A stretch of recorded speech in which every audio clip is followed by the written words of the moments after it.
Well, hey, I hope that this intro to this lecture finds you well. We're going to be doing what is hopefully a short lecture on the origins of Islam and sort of Muhammad's life a little bit, and then into the first caliphs, the Umayyad Caliphate, a bit about their spread into Syria, a bit about their spread across North Africa. But what I want to start with is a kind of long walk to a trigger warning. I always have an apprehension as a university professor, temp though I am, when it comes to saying anything about the history of any of the Abrahamic faiths, because it is the case, and I think you'll agree if you think about it logically, that to tell the story of how a faith changes over time, how interpretations of a text change over time, archaeological evidence for something versus sort of believers, faith based evidence for something. Anytime you get into that territory, you are automatically being blasphemous within the context of that religion. Now, most people are not so uptight that they're going to care much about that. They can at least endure it, right? Where I am in the southern United States, it's usually Christianity where I sort of like my muscles tense before I walk into an in-person lecture and talk about it.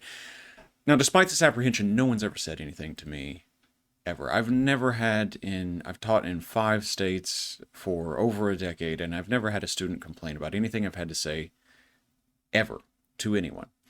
But recently, earlier this year, 2023, at Hamline University in St. Paul, Minnesota. I've never heard of Hamline University before this. It's a ridiculous name for a university. There was an adjunct professor, a professor making less than minimum wage on the false hope that they will one day get a full-time tenure-track position, who, in there, I believe it is an art history course they were teaching, included images of the Prophet Muhammad. These were 14th century images. They are part of a world history, a 3-volume world history, originally published in Arabic and Persian, called the Jami al-Tawarik, right? And this is created by Rashid al-Din Hamadani. He's living during the Ilkhanate in the 14th century. What he produces at the request of the rulers of this Mongol Ilkhanate, an empire that at its core covered Iran, Azerbaijan, and Turkey, although it was bigger than that, at different times. What he produces, many consider to be one of the first, if not the first, attempt at a legitimately world history. And of course, they don't have the Americas, but huge. I mean, there's images of the Buddha and things like that. He talks about China and what have you. It's, I am told, incredibly important and incredibly significant work of, Islamic intellectual history making, philosophy, and of course, artistic production. So, this adjunct professor in her syllabus, she had a warning that there would be, come the time, images of Muhammad. She had warnings before the day within the class that come the time there would be images of Muhammad. And then on the day, she showed the images of Muhammad, and a student was offended, claimed to have never seen an image of the Prophet before. They found this very upsetting, complained to a diversity office, HR, broadly defined, at the university, and so they fired the adjunct professor. No ill will toward that student. It can be very hard to be a Muslim person in the United States. I don't know what their life or day that day was like. I'm sure it's gotten worse since then because she's caught all kinds of hell from conservative news media. But a little bit of ill will toward the university administration that couldn't say, look, we're sorry your feelings were hurt. We'll organize some kind of discussion about this, but this is universally recognized as important art history, and it's totally okay to show it in a classroom as long as you let people know that you're going to show it. All of this is to sort of vent a little anxiety that I always have when I talk about the Abrahamic faith. It makes me feel very uncomfortable to do it because I'm always worried that someone's going to get upset because I'm going to be blaspheming someone's faith.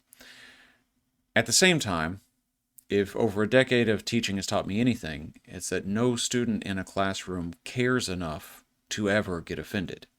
You're just wanting out. So I've told you I'm going to show images from this because I also, if everybody says it's important, I have to trust the experts. I'm a Cold War China historian. So I'm going to show some images from it.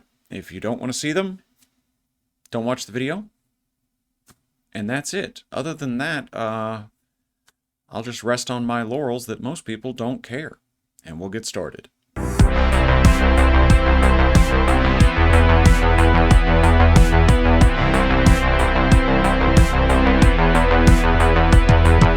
right, with that in mind, where better to start with the origins of the faith of Islam than with the origins of the faith of Islam? Let's get into Muhammad's life. Quick overview of what we're going to say, and then we'll get into, the core message and sort of his transition from religious into military leader.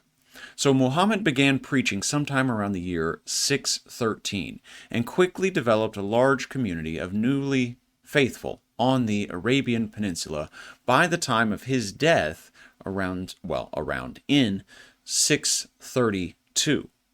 Now, the men who succeeded him to leadership, the men who came after him in leadership of the Islamic religious community, these men were called a caliph. The position is caliph, meaning successor. And like Muhammad before them, their position is not one solely of religious authority. It is also a position of political authority, and therefore also a position of military authority. The religious community is also a state unto itself.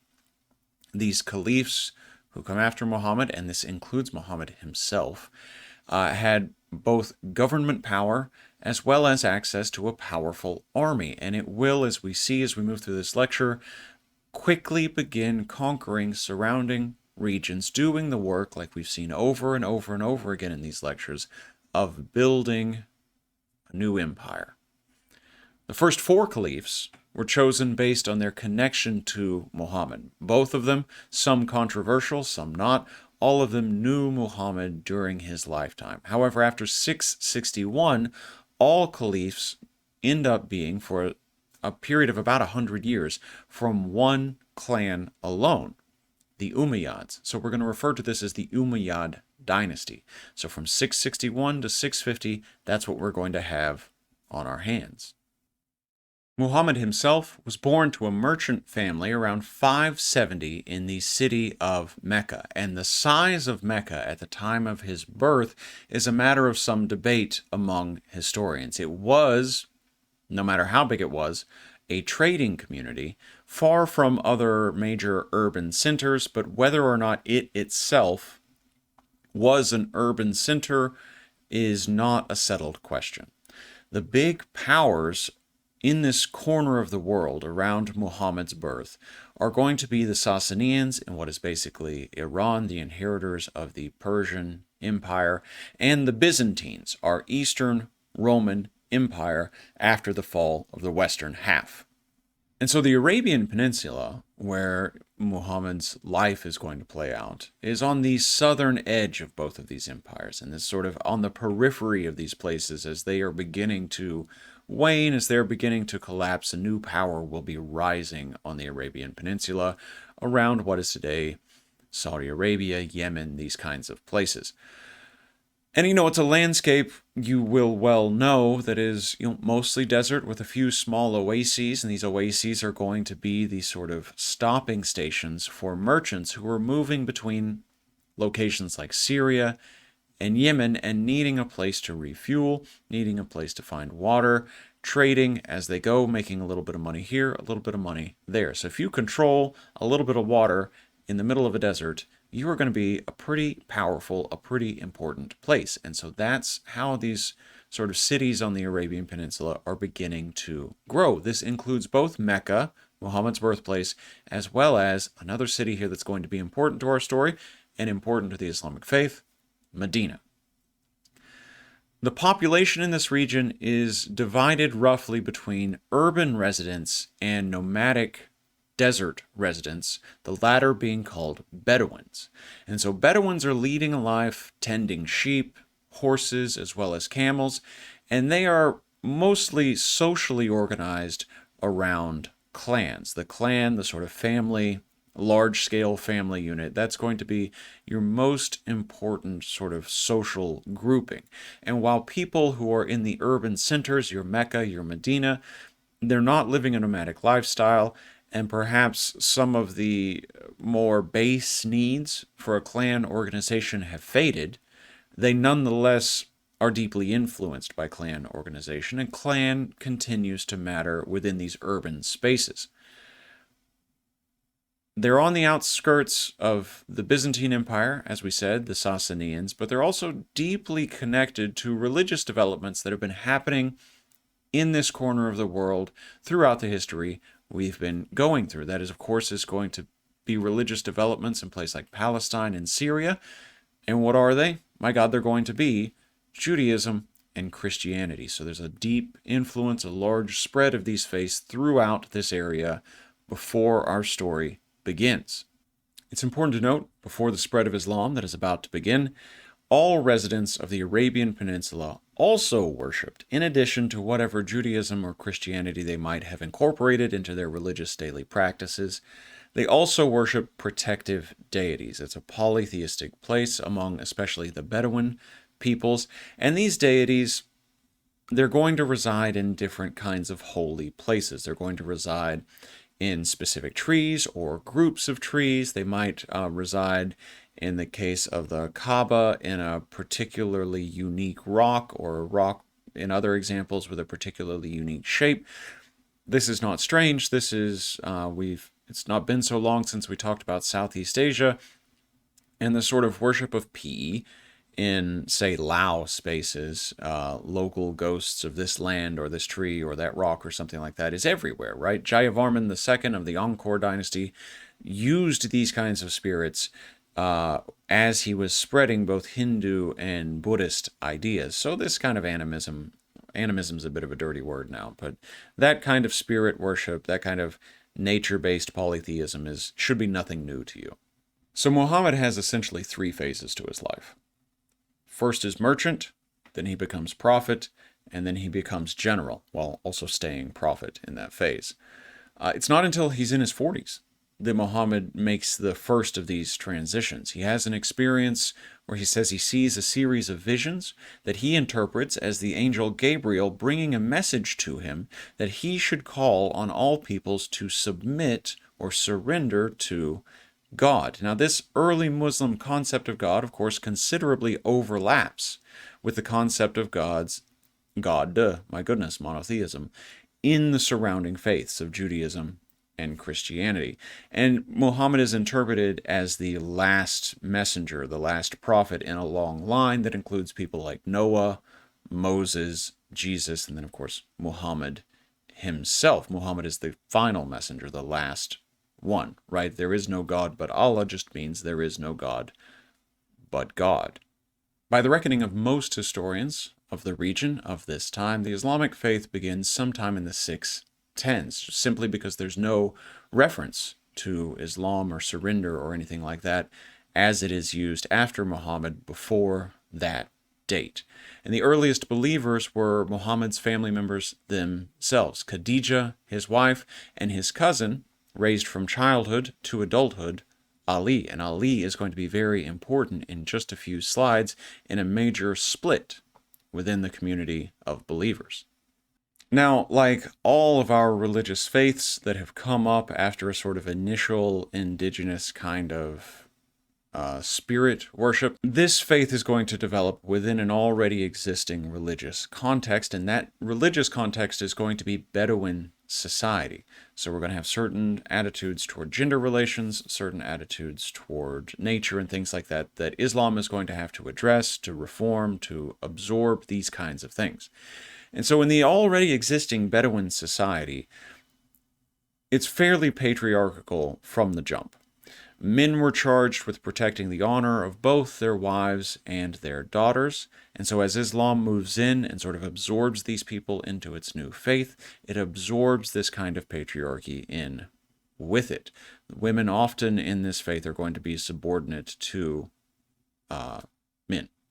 As an example, Bedouin men could repudiate their wives by simply saying, I divorce you 3 times. Done. Repudiated. You're done. You're out. Women, by contrast, could not repudiate their husbands. They could, however, divorce them on one condition: if the husband was impotent. So this is pre-Islamic Bedouin society.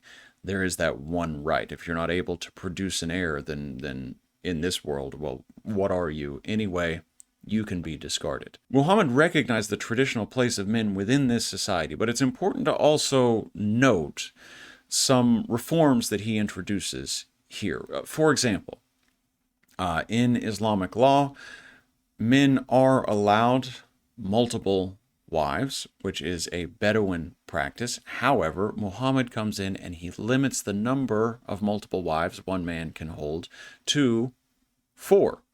And supporters of this turn, they claimed that, well, if it's only 4 wives, then each individual wife has better legal protections come, say, the death of the husband, than would be the case if there were a dozen of you. That's more property, the same amount of property split between more people. That's going to leave you less well off in an inheritance case and things like that.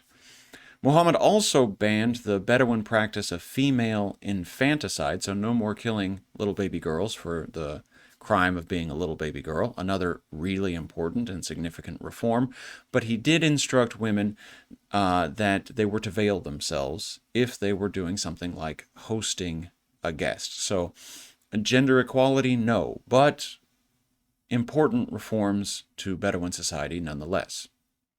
Another influence that Bedouin society has over early Islam has to do with the sort of recurring problem of feuding between clans, which by the time of Muhammad has become a really big issue. In the year 620, in a bid for peace to try to bring different clans together, a group of people about 215 miles north of where Muhammad is in the city of Mecca, these people in the city of Medina, pledged to follow Muhammad's teachings. Meanwhile, in Mecca, where Muhammad still is, some clan leaders begin to feel threatened by the Islamic faith. We're still, throughout the pre-modern world, religion is always political, and politics always take on a very deeply religious nature. It's part of the whole protection racket idea. So if you're a Bedouin ruler, let's say, and your state's protection racket involves protecting people from Hubal or some other kind of local, potentially angered god, and someone comes in and says your protection racket is illegitimate because your god is not real, that is a religious threat, but it is also a political threat. And so in Mecca, Muhammad is becoming a problem for that city's leaders, and rumor spreads that they are threatening to kill him. So Muhammad, his community of believers, his Ummah, UMMA, they in 622 flee to Medina for safety, where 2 years prior, many important peoples in that city had converted themselves to Islam. This migration of Muhammad and his followers from Mecca to Medina is absolutely important in the Islamic faith. It's called the Hijra, and it is the start of the Islamic calendar. This is sort of year 0. And the Islamic calendar is pretty neat. Every month is 29.5 days long because it follows a lunar calendar. It's different from the sort of common era calendars that you would be familiar with. Now, because there's no days to make up the difference in this year that's made out of 29.5 days. So, for example, in the Common Era calendar, we have a leap year every 4 years to make up the difference. Some months are 30 days, some months are 31, and so forth. Nothing like this is going on in the Islamic calendar, which again is a lunar calendar. And so it means that major holidays, things like Ramadan, they wind up being 10 or 11 days earlier every year than they were the previous year. So again, it's 2023. Ramadan is sort of in March and April this year. But last year, 2022, it was throughout April and then the first day of May. And so it's going to just keep moving around. It just moves around the calendar like that. By the end of his life, Muhammad had made that second transition, merchant to prophet, prophet to general. His followers fought their first battle against Mecca, the city where they had had to flee 2 years prior, in 624. And Muhammad said that he had received revelation that a holy war for the expansion and defense of Islam was going to be, in the eyes of God, justified. To describe this holy war, he used the word jihad to mean struggle or fight in military campaigns against non-Muslims. Now, that is not what jihad means for most people in a modern sense. To the extent that it means struggle or fight in Muhammad's time, this is very literal. In modern times, of course, it's sort of the struggle to be a faithful and morally good Muslim believer in a world that is bad and calls on you to sin and these kinds of things. So this war, to conquer Mecca, takes about 6 years to complete. It's done by 630. And once Muhammad and his followers control the city, they begin changing the religious architecture of the place. They remove all tribal images from the pilgrimage center at Kaaba. Kaaba is the sort of, if you're really unfamiliar with it, the sort of, the black cube. There's a picture of it on the PowerPoint slide here, to which, if you can, you make your pilgrimage if you are a Muslim believer, right? But before this was a site of importance for Islam, it was already a site of major importance for Bedouin people, more Bedouin influence over the early practices of Islam. So many Bedouin people were already making yearly pilgrimages here, not just to worship one god, but to worship many. Now, the principal idol, I've already said his name once, was Hubal. I hope I'm getting that pronunciation right, who, before Muhammad and his followers ripped all these statues down, Hubal was depicted as a human, and he was thought to be able to control acts of divination. So you would do things like go and pray and throw arrows at the feet of this human form statue to Hubal, and how the arrows landed would sort of tell you what it was you needed to know about your future and answer the question that you asked. And there are many characters from the Hebrew and Christian Bibles that are also depicted, holding arrows for divination practices and things like that. It's a very hybrid, very mixed place, Judaism, Christianity, and these pre-existing polytheistic spirit faiths. But Muhammad and his followers come in, they rip this out, and they say there's been a great mistake related to the religious significance of this site. It was not, as the Bedouins claimed, a particularly holy site around a black stone to these sort of polytheistic pantheon of gods. Instead, what Muhammad and his followers claimed was that the Kaaba was originally a shrine to Allah, to the Abrahamic God, created by no less than Abraham, or Ibrahim, and his son Ishmael, or Isaac, right? And so the pilgrimages continue that the Bedouin had already been making. But now these pilgrimages, rendered as Hajj, they're committed, or they're performed to commemorate Abraham not sacrificing his son Ishmael. And it's believed here then within this faith, after this transformation takes place under Muhammad's guidance of what this whole place means, why it exists, it's believed that Ishmael's children are the ancestors of the clans of the Arabian Peninsula. And therefore, the first peoples of Islam have a direct blood connection to Abraham of the Hebrew Bible, or Old Testament of the Christian Bible, if you prefer. Having secured power over Mecca and Medina and the surrounding regions, Muhammad, in the year 632, passes away after preaching his final sermon on Mount Arafat. He passes away and he leaves his community of faithful a certain problem.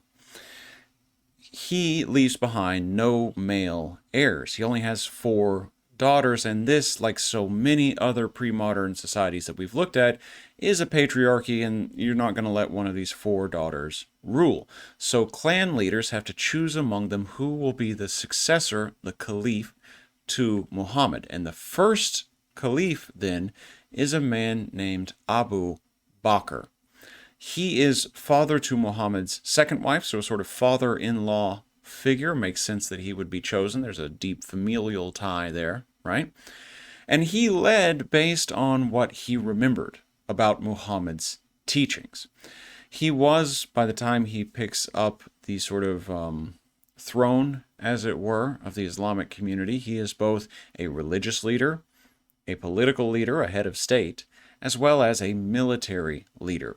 And he uses these roles to conquer all of the Arabian Peninsula and to push into what will become Syria and Iraq.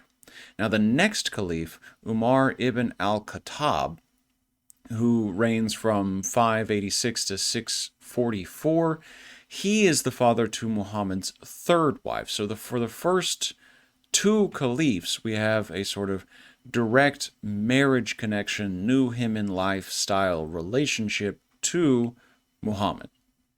It is under the second caliph then that we start to get some formalization and standardization of the faith.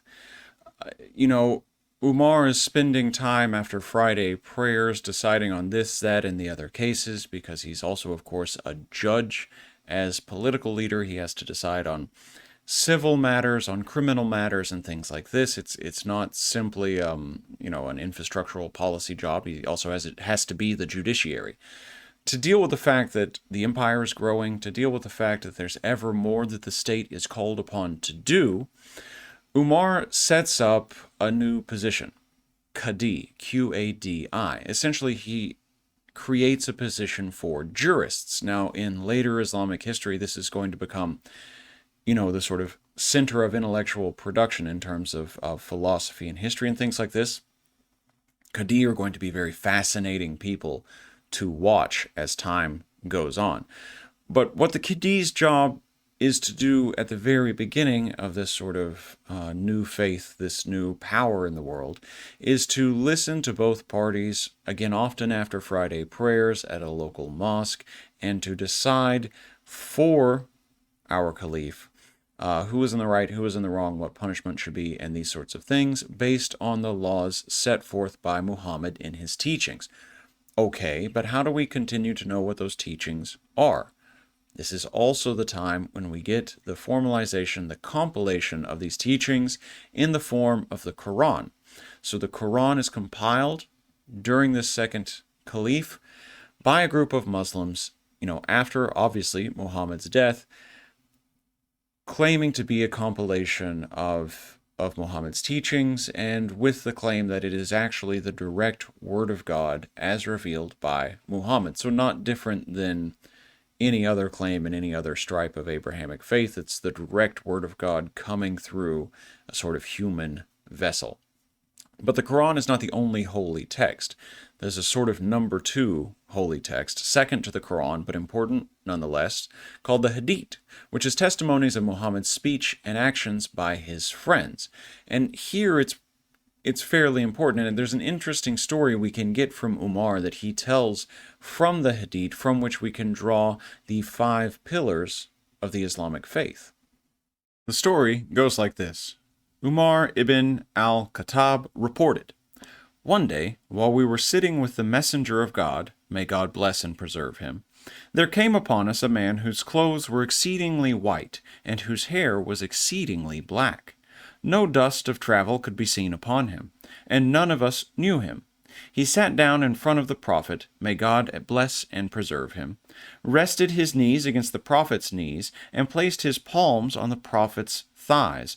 'O Muhammad, tell me about Islam,' he said. The messenger of God, may God bless and preserve him, replied, 'Islam means to bear witness that there is no God but Allah, that Muhammad is the messenger of Allah, to maintain the required prayers, to pay the poor tax, to fast in the month of Ramadan, and to perform the pilgrimage to the house of God at Mecca if you are able to do so.' 'You are correct,' the man said. We were amazed at his questioning of the Prophet, and then saying that the Prophet had answered correctly. Then he said, 'Tell me about the faith.' The Prophet said, 'It is to believe in Allah, His angels, His books, His messengers, and the last day, and to believe in Allah's determination of affairs, whether good comes of it or bad.' 'You are correct,' he said. Now tell me about virtue." The prophet said, "It is to worship Allah as if you see him, for if you do not see him, surely he sees you." Then the man left. I remained for a while, and the prophet said to me, "O Umar, do you know who the questioner was?"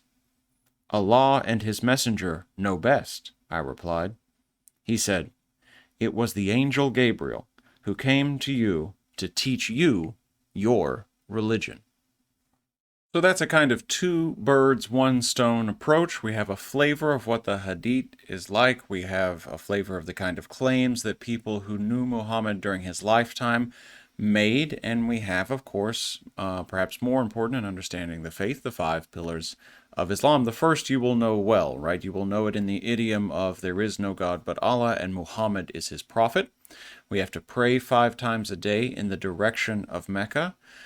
There's the call to pay a fixed share of one's income to the state in support of the poor and needy, or the poor tax. A little bit more on that in just a second.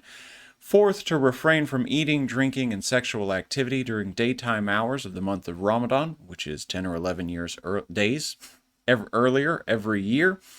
And 5, provided that you are able, you should make the Hajj to Mecca. Now, Umar dies in 644, and after him, a little trouble starts to brew among the first caliphs in our newly formed Islamic world. The next caliph is a man named Uthman, and Uthman is not known for his impartiality like his predecessors were. Instead, he gave all top positions in this burgeoning government that they're creating, this imperial state apparatus. All these top positions went to members of his clan, the Umayyads. This resulted in a mutiny against Uthman and his death, his assassination, in 656. So, it makes it about 12 years before the people can no longer handle it. And Muhammad's cousin, who Muhammad had raised, Ali, who's also Muhammad's son-in-law, married to Muhammad's daughter Fatima, he uses mutineers' support to become the 4th caliph. Now, Ali could not reconcile these feuding Bedouin groups that have been a problem since Muhammad was alive and for long, long before that. And so he himself is assassinated in this sort of atmosphere of political turmoil in 661. He doesn't make it so long as caliph. This results in a permanent split in the community of Islamic believers. On the one hand, you have Sunnis, or people of custom and the community, that believe that the caliph should be chosen by consensus, and that the only legitimate claim to descent was through the male line. So although Sunnis accept Ali as one of the 4 rightly guided caliphs, they argued that none of Ali's children should be allowed to succeed him as caliph because their relationship to Muhammad, blood-wise, was through Fatima, Muhammad's daughter, making it matrilineal, making it, not okay. They do not believe that any of Ali's, or did not at the time, believe that any of Ali's or Fatima's children or their descendants should become caliph, that their claim to descent was illegitimate, or their claim to power was illegitimate. Now, opposed to these folk are the Shia, or the Shiites, as they're often referred to in English, the party of Ali. They believed that grandchildren of Ali and Fatima, who is again Muhammad's daughter, are the closest relation to Muhammad and should therefore stand to be those best fit to lead the Islamic community. They deny the legitimacy of the 3 caliphs before Ali. So the Sunnis allow Ali, but no further. The Shia, or the Shiites, as they're sometimes referred to, allow Ali and no one that came before him.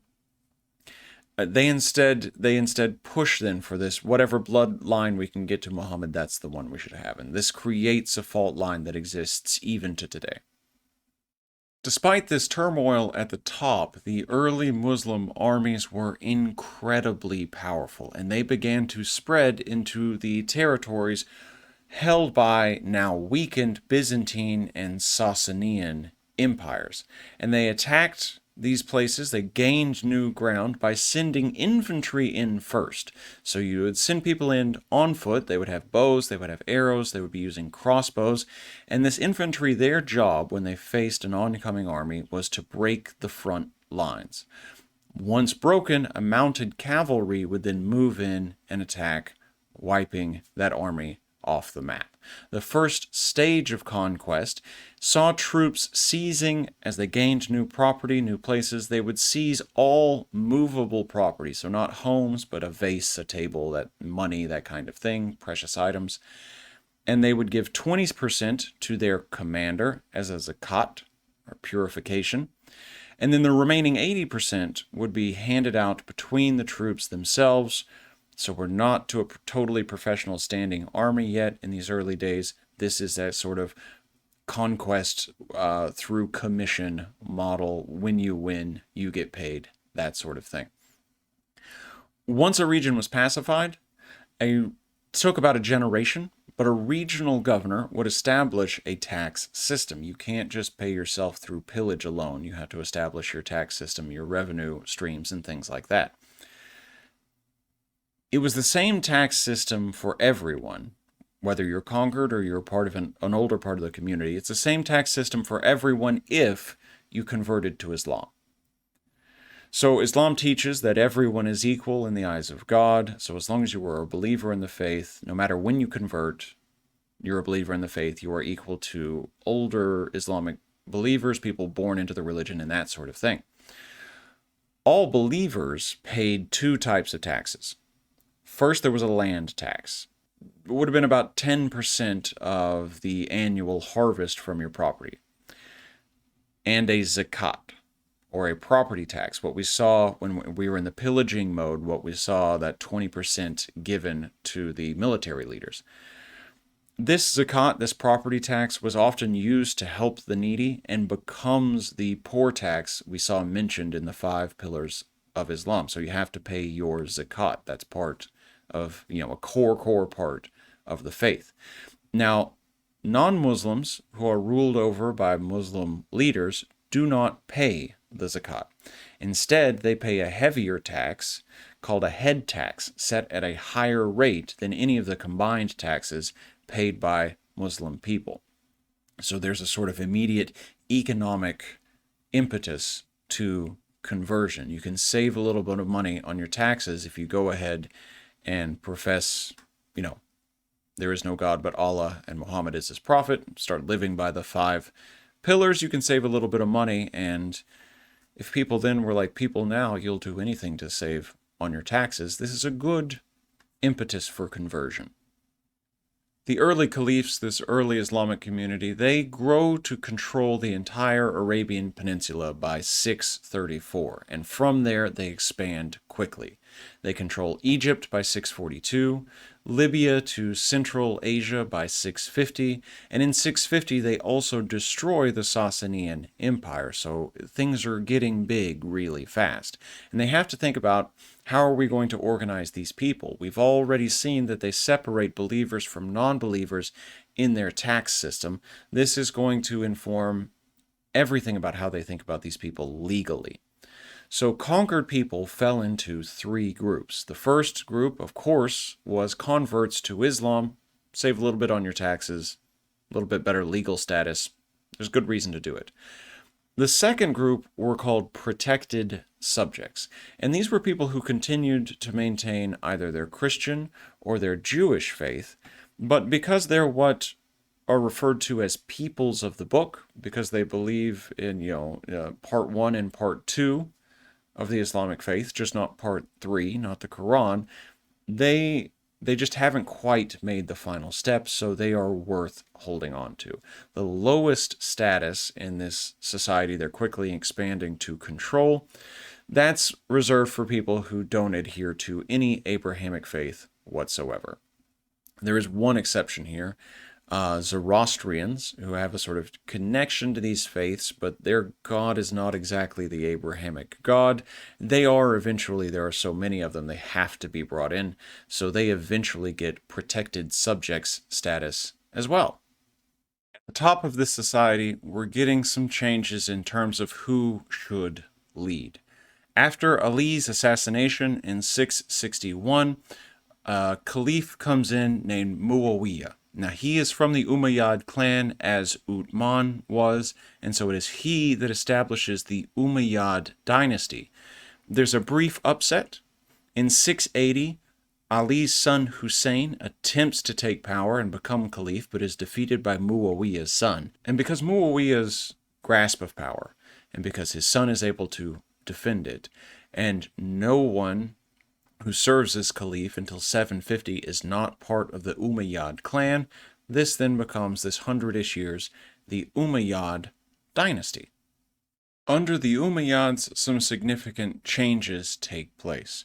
First of all, the center of power is moved off the Arabian Peninsula. The core of Umayyad support is not there, it's in Syria, so it is to Damascus where the Umayyads move and they form their capital. And they try to exist there for a while, for example, using local languages, a kind of a mix, kind of a very cultural hybrid place to run their newly formed or newly grabbed state, but this does not last. After 685, Arabic becomes the language of government. If you want to work for government or interact with it, you must learn Arabic. That's going to do a lot to universalize the language in this region. And they make some important architectural sort of innovations that set the mold for how Islam will look as a physical space. They build, for example, the Great Mosque, which is the first Islamic building to have a place to wash your hands and feet, the first to have an official courtyard, the first to have a tall tower to call people to prayers, a minaret. And in it, we get a lot of important artistry that is sort of this part of the history of why I felt I needed to have a kind of trigger warning. I hate that phrase, but I don't know what else to call it, at the beginning of this lecture, because it's within the Great Mosque that the builders decide we're going to take the commandment to Moses from the Hebrew Bible to make no graven images. We're going to take that very seriously. And so the Great Mosque must be painted, must be decorated, but not with images of any humans or images of any animals, lest we fall into territory of perhaps worshiping some sort of pagan deity. It's just landscapes of an imagined paradise that one might find after death, in your afterlife. It's also under the Umayyads that we get the expansion of Islamic power west into North Africa. So from 670 to 711, under the Umayyads, Islamic armies continued to conquer out, in that direction. Part of what is known as the Maghrib, sort of like modern-day Morocco, Algeria, Tunisia, these places.